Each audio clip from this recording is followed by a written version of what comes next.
Hello everyone. I'm going over the practice exam for exam 6. All right, so here we go. So number 1 says find the distance and the midpoint. So we had a couple formulas that we need to make use of here. So it says find the distance and the midpoint between the following points. Make sure to simplify and leave your answers in exact form for full credit. So for the distance, let me write something up here maybe. If you had points x1, y1, and x2, y2, then the distance between those 2 points, d, is equal to the square root of the difference in x plus the difference in the y's, and that's difference in x squared, as I wrote. And the difference in y is also squared. Okay, so I'll use this. I'll just go ahead and make my labels here, x2, y2. So the distance between these 2 particular points would be the square root x2 minus x1. So I'll have 5 minus -1, and then I need to square. Then y2 minus y1, so I'll have plus 7 minus 3, and then I need to square. And right at that step, you can throw it into your calculator. I'll just simplify a bit more. So 5 minus a -1, that turns into 6. So 5 plus 1, in other words, is 6. And then squaring 6, I get 36. 7 minus 3 is 4, then squaring 4, I get 16. So maybe at that stage, I'll go ahead and type this in. Square root of 36 plus 16, 2 root 13. So 2 root 13. For the midpoint, that was a different formula. So for a midpoint between, again, these 2 points, if I just reference these 2 general points, you'd have x1 plus x2 over 2, y1 plus y2 over 2. So in this particular case, we'd have -1 plus 5 over 2, right, x1 plus x2, and 3 plus 7 over 2. This would be 4 over 2, or 2, right? -1 plus 5 is 4, 4 divided by 2 is 2. 3 plus 7 is 10, divided by 2 is 5. So that would be our midpoint.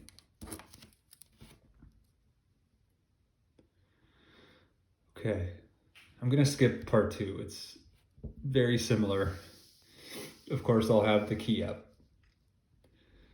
All right, so find the center and the radius of the circle whose equation is x minus 2 all squared plus y plus 3 all squared equals 9. So what we're doing is we're just stating the center and the radius and then graphing. So we take the opposite of what we see, right? This is in standard form already. So I take the opposite of -2. I take the opposite of +3. So we would have this as our center. I'll go ahead and plot that. So 1, 2, 1, 2, 3. The radius, so we see a 9 here. So this equation would be the same as what I'm writing here. So it's actually a 3, that's the radius. It's not the 9, it's the square root of the number that we see here. So from that center, I'm going to count 3 up, 3 to the right, 3 down, and 3 to the left. And then make my circle. All right, that's the graph, that's the center. We did everything we were supposed to do there.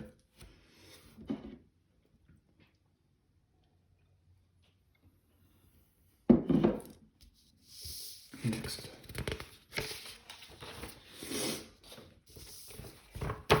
All right, so number 3, it's apparently another, well, we'll see what it is, I guess. It doesn't really say. It says graph the conic section, so it's just generally saying, hey, here's some non-standard equation, put it into standard form, see what it is, and then go ahead and graph whatever conic section you're looking at. If it's a circle, you're going to graph a circle. If it's an ellipse, you're going to graph an ellipse.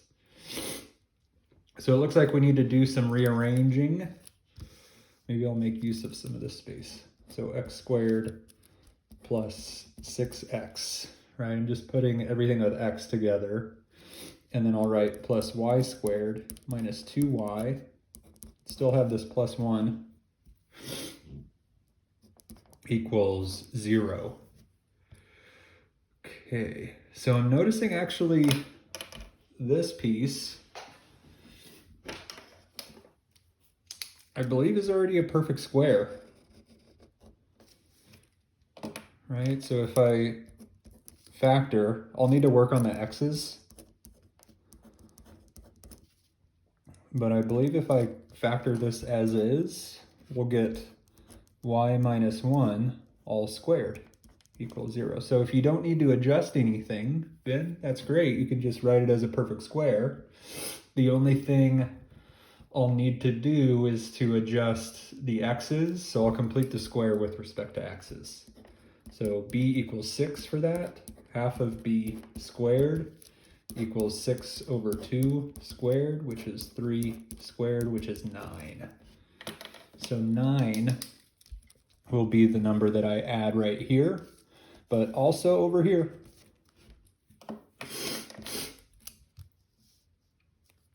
Okay, so x squared plus 6x plus 9. And then we already have this one in the form we want it. So I guess I'll write 0 plus 9. All right, so now this thing should factor as a perfect square now. Too many pens. So x plus 3 squared plus y minus 1 squared equals 3 squared. So that would be the standard form. We would have center -3, +1, and we would have radius 3. Okay, so I'll go ahead and graph that. So -3, +1, and then counting 3 in every direction. And then just make your best circle. That's that. Okay. Number 4 is very similar to number 1. Yeah, number 1. So I'm going to go on to number 5 at least.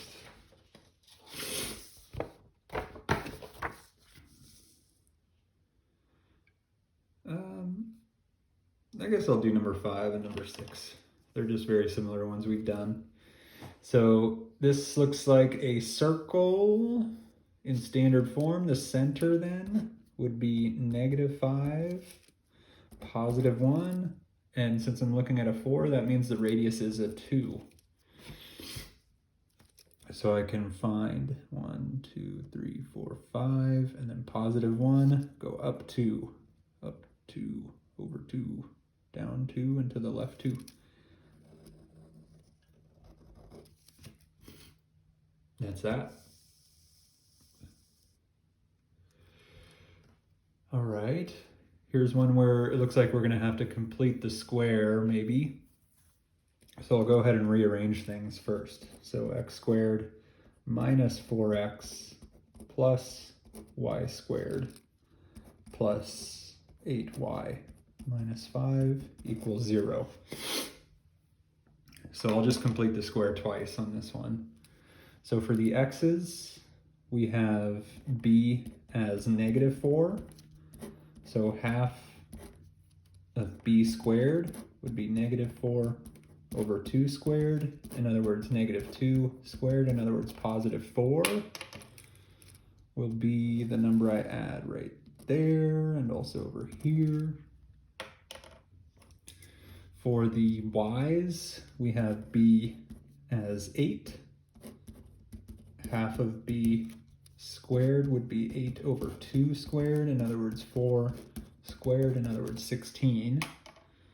So that will be the number I add over here and also right there.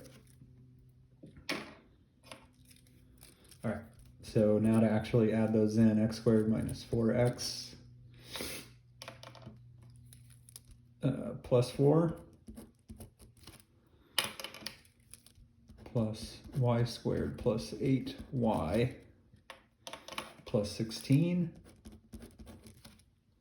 And then we still have that minus 5, don't forget about that. And then this all equals, maybe I'll just write it down here. We had 0, and then we're adding the 4, since we have to add that to both sides, and then we're also adding the 16. Okay, so we have a couple things that should factor now. We have this should be a perfect square, and we also have this should be a perfect square.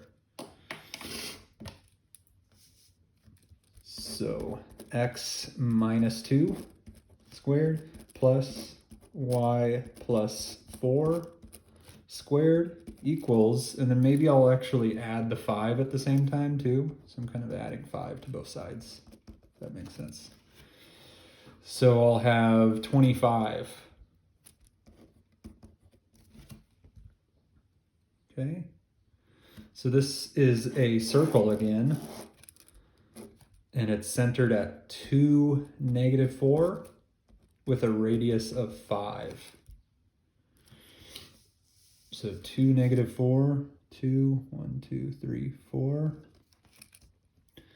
And then with the radius of 5, 1, 2, 3, 4, 5. 5.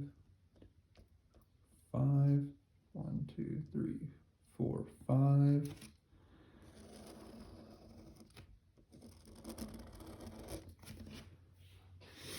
Okay, on to number 7.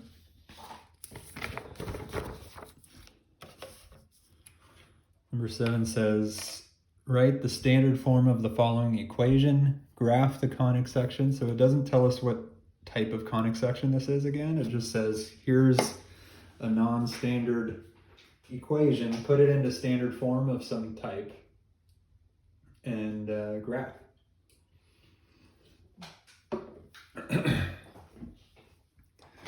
So I'm noticing we have a 16 over here, but we also have a 16 over here. If this 16 weren't here, this would be a circle. Okay, right? If that 16 weren't there, then this would be a circle centered at 4, negative 3 with a radius of 4. But that 16 is there, so this must be a misshapen circle, and we call that an ellipse. So the first thing I'm going to do is divide everything by 16. So we would now have x minus 4 all squared. The 16's cancel on this term. Plus y plus 3 squared over 16 equals 1. And here's our ellipse. I'll write it in standard form. We would have x minus 4 squared, and technically over 1 squared, plus y plus 3 squared over 4 squared equals 1.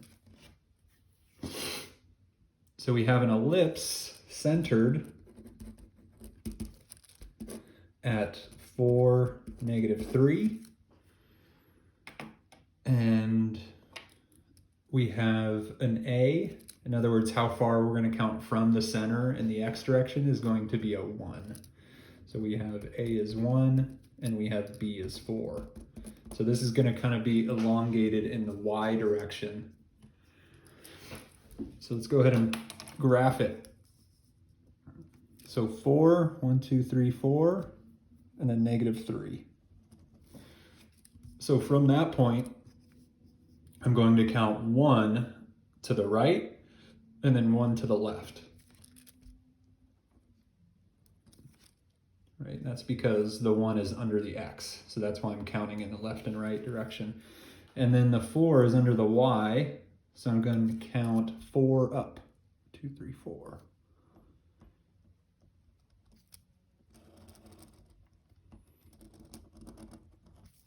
So there's that ellipse. Let's try another one, number 8. So there's a couple things going on here. I'm seeing that for one, there's a negative and a positive. As soon as I see that, I'm thinking hyperbola. That was the only conic section where we had opposite signs. So I'm thinking hyperbola actually. So maybe I'll start by adding 4. So this would be now -x minus 1 squared plus y plus 2 all squared over 4 equals 4. And actually maybe I'll divide by that 4 now.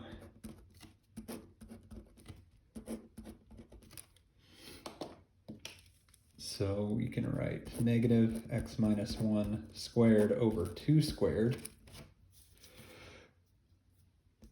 If I have 4 divided by, or this is really 1/4 divided by 4, if I'm cutting a 1/4 into 4 equal parts, that would be a 16th, or you can invert and multiply. But this would turn into y plus 2 squared over 16, which I can write as 4 squared. This would all equal 1 now. Sorry about the angle. So we have a -x term, which means this is going to be a hyperbola opening vertically in the y direction and also, in the negative y direction. So we have an a of 2, a b of 4, and a quote-unquote center at +1, -2. So 1, -2 right there. Since it's opening vertically, I'm going to use this number, right? Since this is the positive term, I'm looking at this number to inform how far to count to make my vertex, right? So I'm going up 4, that's going to be a vertex, down 4. We need asymptotes though. So the asymptotes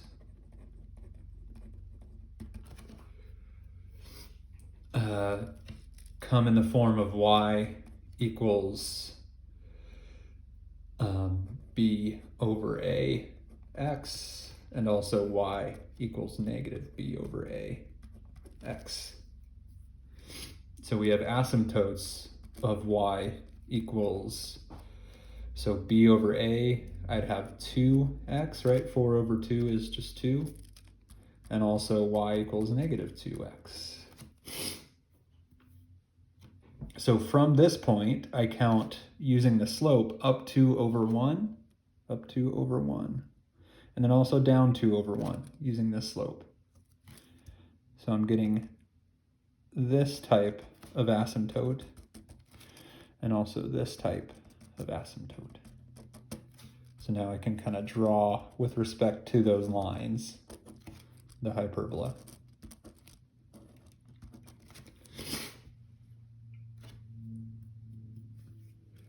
All right.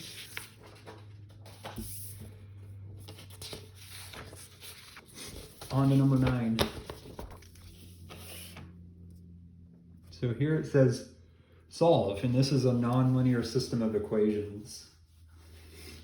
So you can use substitution kind of nicely on this one, so that's what I'll do. I'm noticing also that this is a circle and a circle. So just for our information, we have a couple circles that are potentially intersecting here. So if I subtract x squared, maybe I'll start that way, we get y squared equals 10 minus x squared. So I can actually replace, so maybe I'll take this and make a substitution for y squared, which you're allowed to do. You don't need to sub out y. You can sub out y squared. So we'll have x plus 4 all squared. And then actually subbing in this, I'll have plus 10 minus x squared equals 9. And now I need to solve this for x. All right. So let's go ahead and expand this. I'll also kind of subtract over the 10 at the same time. So to expand this, we get x squared, and then I'll have plus 8x plus 16. I still have the minus x squared over here. I subtracted over the 10, so this is now equal to -1. So the x squareds actually cancel, it looks like. And solving this, I'll go ahead and subtract 16.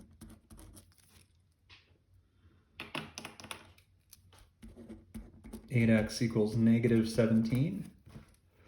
Kind of a weird answer. I'm just looking it over to make sure I'm happy with that. Subtracted that over. Okay. So divide by 8. So I get x equals -17/8, and apparently eventually I'm going to round to 3 decimal places, but for now I'll just keep that. I'll round at the end. So we only have one x, but I'm going to take that x and plug it back in here, and it looks like I'm going to retrieve 2 y's out of that. So y squared, if I plug this in for x, now I'm solving for y, we would have y squared equal to 10 minus -17/8 squared. So if I take the square root now, use plus and minus over here. I realize I haven't simplified this, but it's a number, so I can take its square root. So y will equal plus and minus whatever this comes out to, 10 minus 17/8 squared. Oops. So let's type that in. So the square root, 10 minus -17/8, and then I need to square. So we're going to have plus and minus this.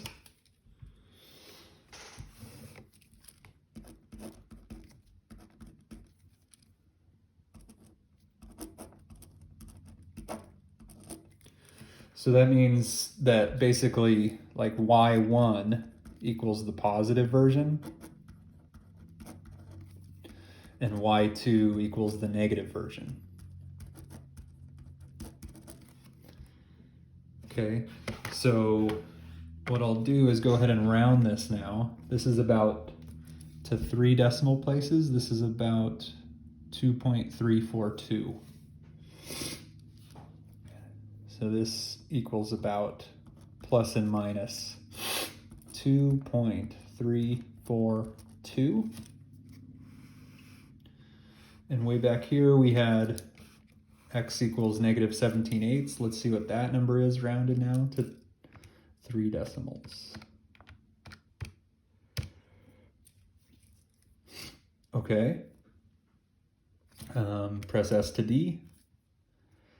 So x, I'll just notate that here. This is about equal to this number.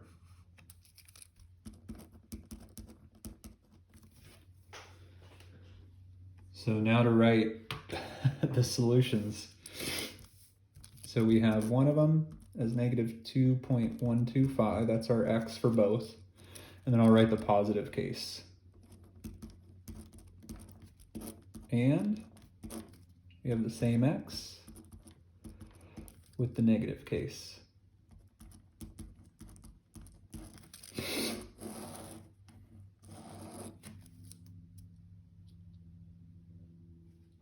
All right, on to number 10.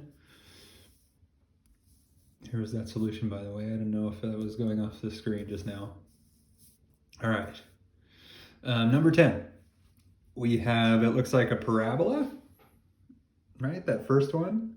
If you add over x minus 4 all squared, you get this parabola in vertex form. And then it looks like we have a hyperbola. Doesn't really matter that you notice that. We're kind of just solving these algebraically anyways. So let's see how to go about this. I'll go ahead and add to both sides this thing. So that first equation can be rewritten as y equals x minus 4 all squared. Now I can take this thing and plug it in right there for y. So we have x squared over 9 minus x minus 4 all squared over 4 equals 1. I'll go ahead and multiply everything by, let's see, what number would be nice. I guess 36 is a fine number just to clear out the fractions. So I'll multiply everything by 36. So when that happens, the 9 will go into the 36 4 times. So I'll have 4x squared. The 4 will go into the 36 9 times. So I'd have minus 9 times x minus 4 all squared. And this would equal 36.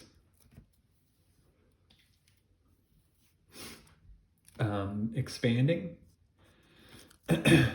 So 4x squared. So I'll have minus 9 times x squared minus 8x plus 16. Just doing some quick foiling. And then distribute the negative 9. So 4x squared minus 9x squared plus 72x. And then 9 times 16, I don't know that offhand. 144. So minus 144 equals 36. Combine like terms, it looks like we have a quadratic in x. So negative 5x squared plus 72x. And then maybe I'll actually subtract over this 36 at this point. So negative 180 equals 0.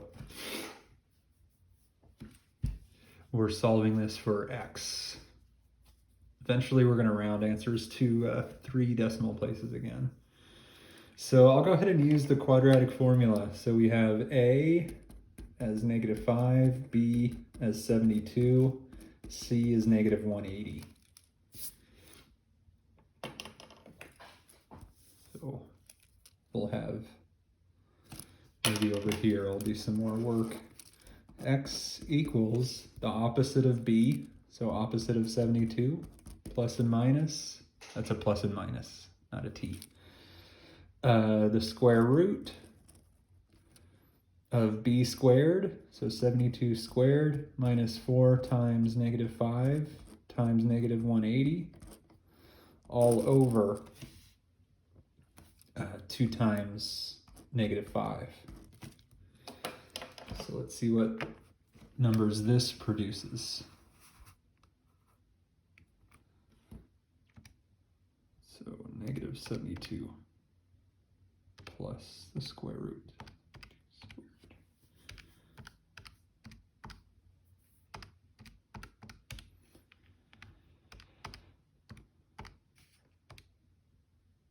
Okay, so I'm just going to keep it in exact form for now, but just so you know, it's about that.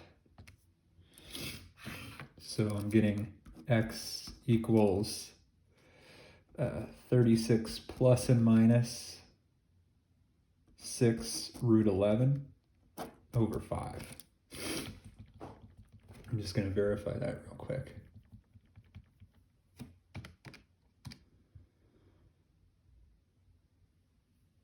Yes. So, okay, these are the x's. So to get the y's, I would plug that now back into here. Okay, so we have two x's. Basically, I'll write them out. x1 is 36 plus 6 root 11 over 5.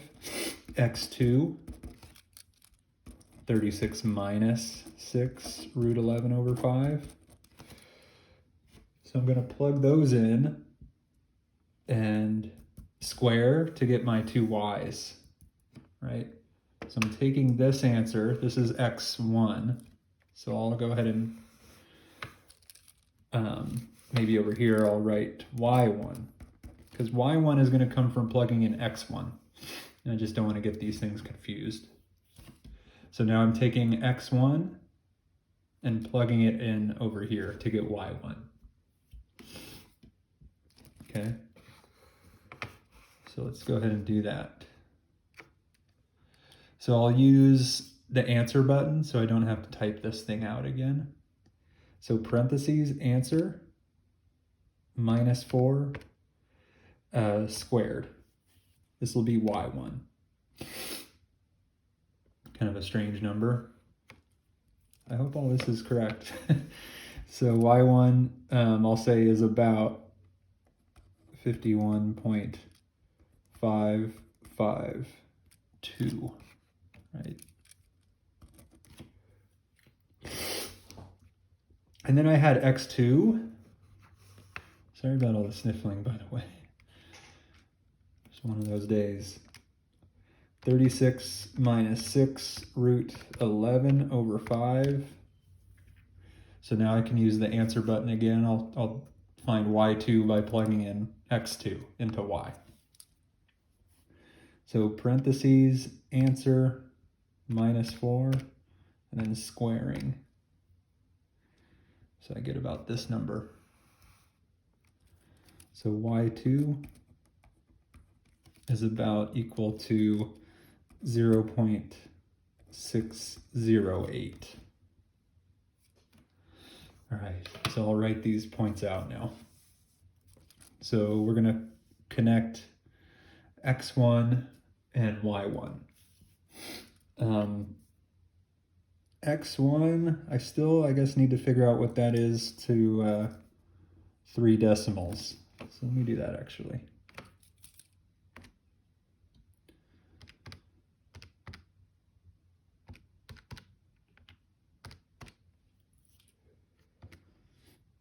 So that's about, so interestingly, to 3 decimals, this will bounce that up to a 10, which will bounce that up to an 8. So I'll have 11.180.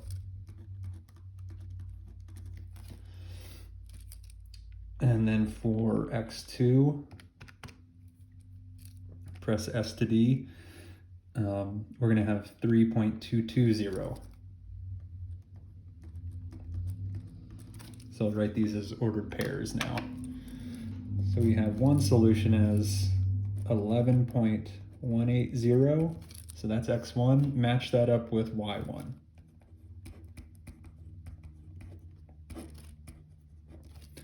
Then x2. Match that up with y2.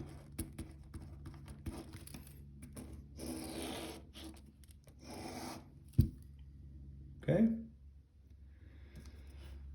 On to number 11. So it says find the first 5 terms of the sequence for which the general term is this, and then we're going to find the sum of the first 4. So a sub 1 will be the first term. So we'd have -1 to the first. I'm replacing any occurrence of n with a 1, since that'll be my first term.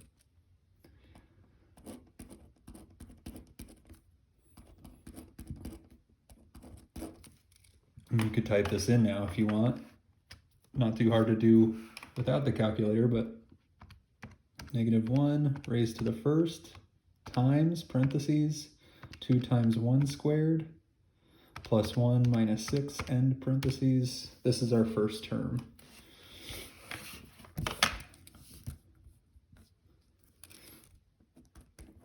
Okay, a sub 2 would be -1 squared times 2 squared plus 2 minus 6. So if I typed it in, I can go back and change some of these 1s to 2s.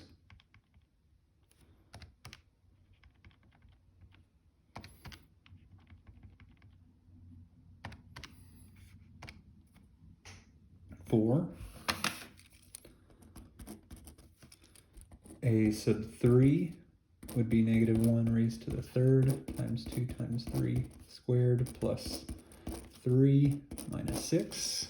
So I can change some of these 2s to 3s.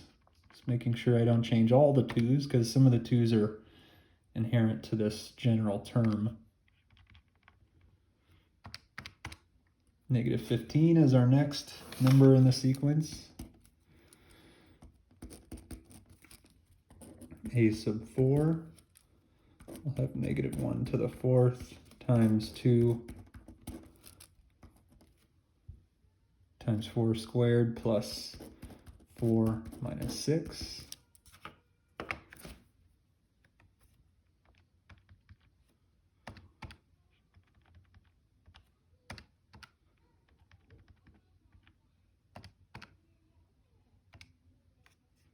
Okay, there's our fourth.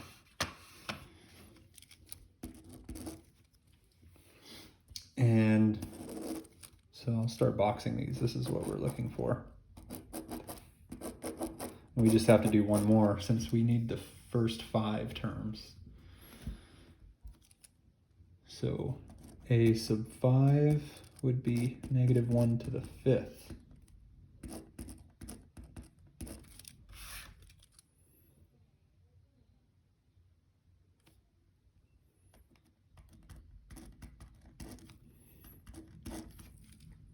Okay, so I'll change now to 5s finally.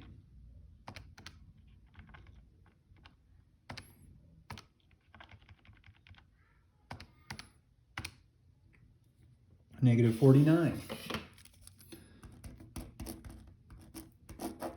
So there are the first 5 terms. Part B is saying find S sub 4. So S sub 4 means the sum up to the 4th term. So we'd be adding A sub 1 to A sub 2, A sub 3, to A sub 4. In other words, 3 plus 4 plus -15 plus 30.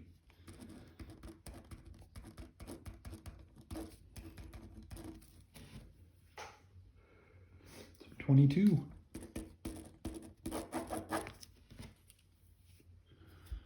Okay. All right, on to number 12. It says the 17th term of an arithmetic sequence is 25 thirds and the 32nd term is 95 sixths. Find the first term, a sub 1, and the common difference, d.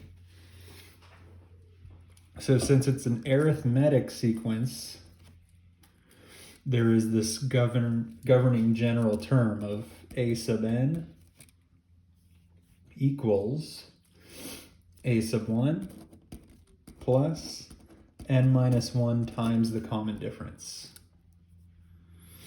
So we're trying to find a sub 1 and d. So we were told that when n is 17, the actual term is 25 thirds. So we'll have 25 thirds equals a sub 1 plus 17 minus 1, right? Because n is 17 if it's the 17th term. And then times the common difference d.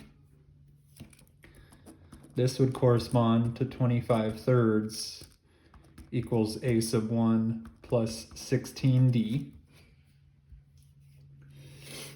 The second bit of information says when n is 32, the actual term of the sequence is 95/6. So we can write 95/6 equals a sub 1 plus 32 minus 1 times d. Again, simplifying, we can write 95/6 equals a sub 1 plus 31d. So basically what we're doing is we're solving this linear system of equations with respect to a sub 1 and d. Kind of think of a sub 1 as x and d as y. This is the same exact thing.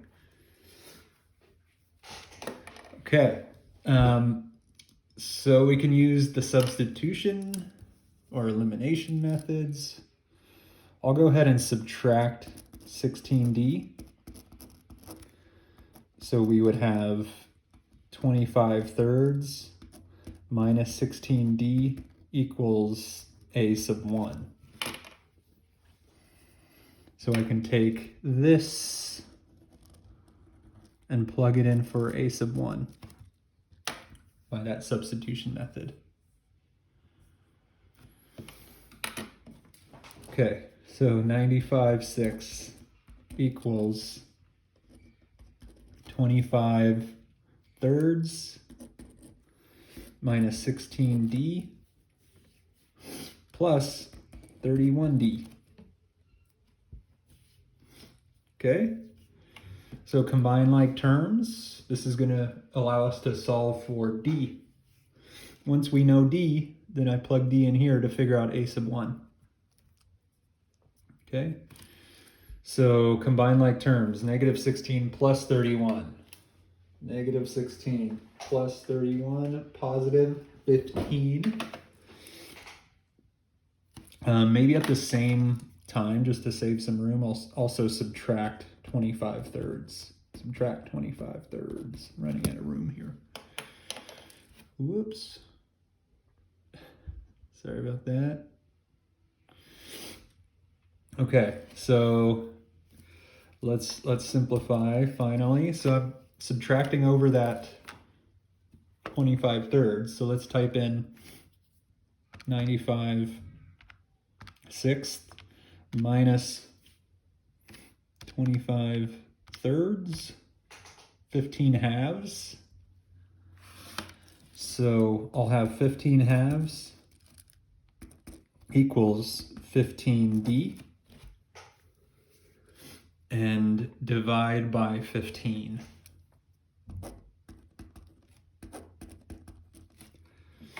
You'll see after some time maybe that that's a half. So 1/2 equals d. That is the common difference. We just found one of the things. Now plug that in right there. So, in other words, 25 thirds minus 16 times a half equals a sub 1.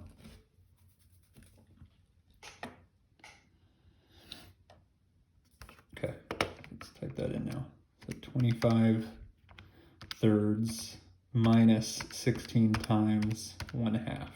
This is the first term of the sequence, is 1/3.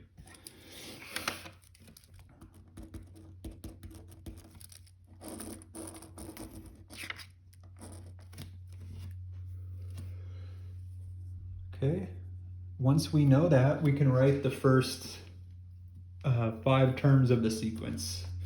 So a sub 1 is 1/3. That's what we just found. The common difference we found as a half. So to get the next term, we take 1/3 and then we add 1/2. Right, that gets us the next term. So a sub 2 would be 5/6. Right, the common difference says just keep adding a half and you'll get the succeeding term. So I'll press plus, that'll be 5/6, a half. That's 4/3.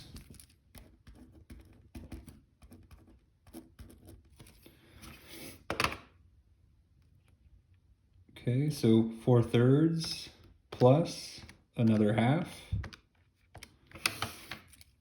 Oops, 11/6.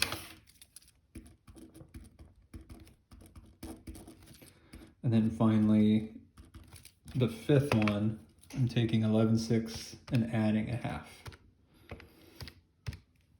7/3.